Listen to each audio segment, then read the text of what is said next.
This is reason 987 not to get goat.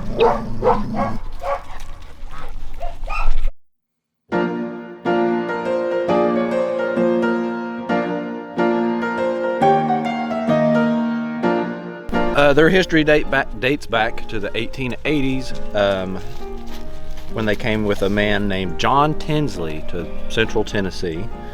He had 4 quote-unquote stiff goats with him, and then they were purchased from him by Dr. Mayberry.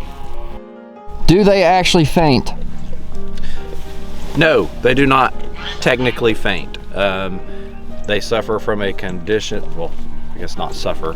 They have a condition called myotonic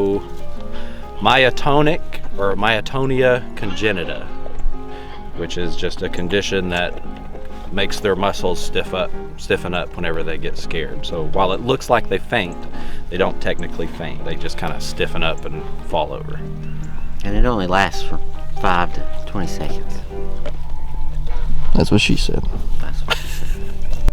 I don't think it's really known how it started, but it is genetic and it's a recessive gene. So the only way for them to have it is if they are bred with another fainting goat. So if a fainting goat was bred with another species, it most likely, not that there probably has been cases where it has been, but most likely it would not occur unless it was with another fainting goat.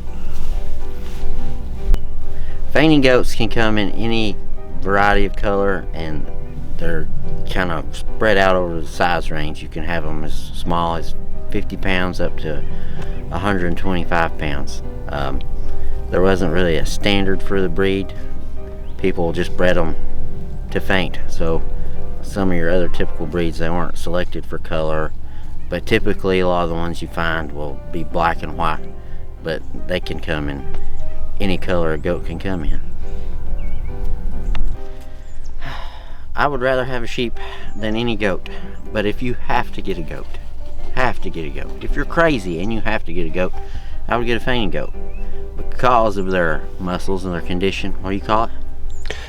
Myotonia congenita. Myotonia congenita. These goats don't typically climb and jump, and so they're not going to get out of your fences as much or as I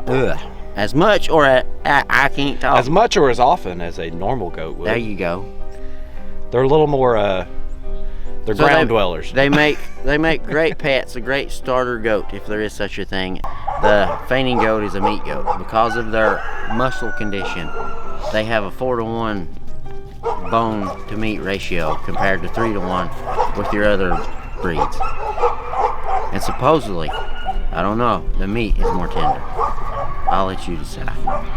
Meat. The other reason that people have kept this breed around for so long is their reproductive efficiency. So they reproduce really well, and so you don't really have to worry about them dying off on your farm.